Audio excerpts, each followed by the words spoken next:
ان الحمد للہ وحدہ والصلاۃ والسلام علی رسول اللہ صلی اللہ علیہ وسلم وعن ابی واقد اللیثی رضی اللہ عنہ قال قال رسول اللہ صلی اللہ علیہ وسلم ما قطع من البہیمۃ وہی حیۃ فہو میت اخرجہ ابو داؤد والترمذی۔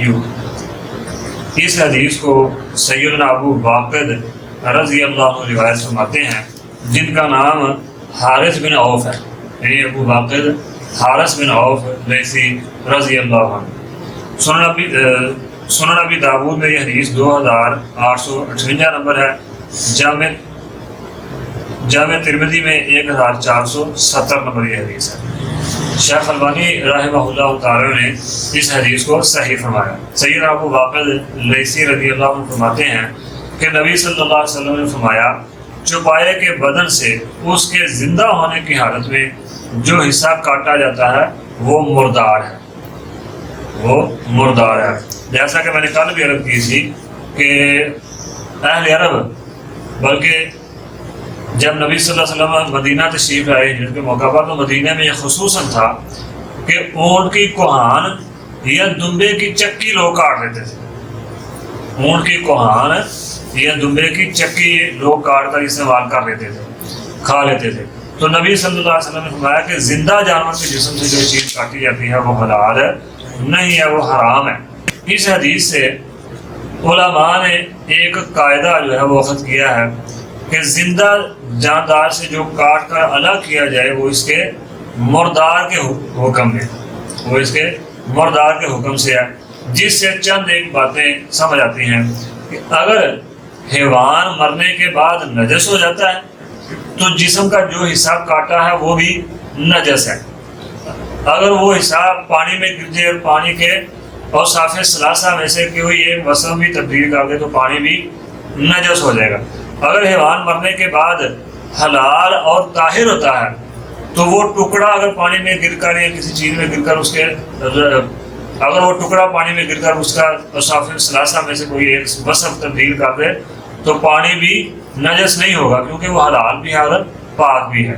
جیسا کہ مچھلی مرنے کے بعد بھی جو ہے نا وہ پاک بھی ہوتی ہے اور حلال بھی ہوتی ہے، اگر وہ گر جائے، مزید ہم نے تفصیل پیچھے پڑھ دیا۔ اگر حیوان مرنے کے بعد طاہر تو ہوتا ہے، پاک تو ہوتا ہے، لیکن حلال نہیں ہوتا، یہ باتیں ہمیں سمجھ آتی ہیں۔ جس طرح کہ انسان کا جسم، انسان مرنے کے بعد پاک تو ہوتا ہے لیکن حلال نہیں ہوتا۔ اس میں بھی علماء کے دو قول ہیں کہ آیا مرنے کے بعد انسان حلال ہے یا نہیں حلال۔ بعض علماء کہتے ہیں کہ انسان کوئی ایک انسان جو بھوک کی وجہ سے مر رہا ہو، شدید بھوک ہو، اسے کھانے کو کچھ بھی نہیں مل رہا، تو وہ مردہ انسان کا گوشت کھا سکتا ہے۔ بعض کہتے ہیں کہ نہیں کھا سکتا، اور یہی بات صحیح ہے کہ اس کی دلیل نبی صلی اللہ علیہ وسلم کا یہ فرمان ہے، کسر عظم المیت ککسر حی، مردہ انسان کی ہڈی توڑنا ایسی ہے جیسے زندہ انسان کی ہڈی توڑی جا رہی ہے۔ یہ نبی صلی اللہ علیہ وسلم کا فرمان ہے۔ سنن ابی داؤد میں 3207 نمبر، سنن ابن ماجہ میں 1616 نمبر، ابن حبان میں 3167 نمبر، اور امام ابن حبان رحمہ اللہ نے اسے صحیح فرمایا ہے۔ اس کی ایک اور دلیل یہ ہے کہ نبی صلی اللہ علیہ وسلم نے میت کا مسئلہ کرنے سے منع کیا ہے، میت کا مسئلہ کرنے سے منع فرمایا ہے۔ یہ بھی اس بات کی دلیل ہے کہ انسان فوت بھی ہو جائے تو پھر بھی حلال نہیں۔ اسی طرح اللہ رب العزت نے سورۃ الحجرات میں فرمایا، وَلَا يَغْتَبْ بَعْضُكُمْ بَعْضًا، ایک دوسرے کی غیبت نہ کیا کرو۔ أَيُحِبُّ أَحَدُكُمْ أَن يَأْكُلَ لَحْمَ أَخِيهِ مَيْتًا، کیا تم پسند کرتے ہو کہ اپنے مردہ بھائی کا گوشت کھاؤ؟ فَكَرِهْتُمُوهُ، تو یہ تمہیں پسند نہیں ہے، فَكَرِهْتُمُوهُ، تو یہ تمہیں پسند نہیں ہے۔ یہ بھی اس بات کی دلیل ہے کہ انسان زندہ تو حرام ہی حرام ہے، اس کی عزت کرنی ہی کرنی ہے، احترام کرنا ہی کرنا ہے۔ مردے کا بھی ویسے ہی احترام کرنا ہے، مردے کا بھی ویسے ہی احترام کرنا ہے۔ مردہ انسان وہ حلال نہیں ہو جاتا، کھانا جائز نہیں ہو جاتا، اگر کتنی بھی بھوک کی وجہ سے کسی انسان کو لگی ہو۔ زندہ جانور کے جسم سے اس کا کوئی حصہ کاٹنا، اس کی دو صورتیں ہیں۔ ایک صورت یہ ہے کہ آپ اس جانور کو تکلیف پہنچانا چاہتے ہیں یا اس جانور کے مالک کو تکلیف پہنچانا چاہتے ہیں. جیسا کہ کوئی جانور ہے وہ کسی کی فصل میں چلا جاتا ہے، اس کی فصل کھا جاتا ہے، تو اس جانور کی ٹانگیں کاٹ دیتا ہے یا کوئی اور جسم کا حصہ کاٹ دیتا ہے، تو یہ اسے تکلیف پہنچانا مقصود ہے.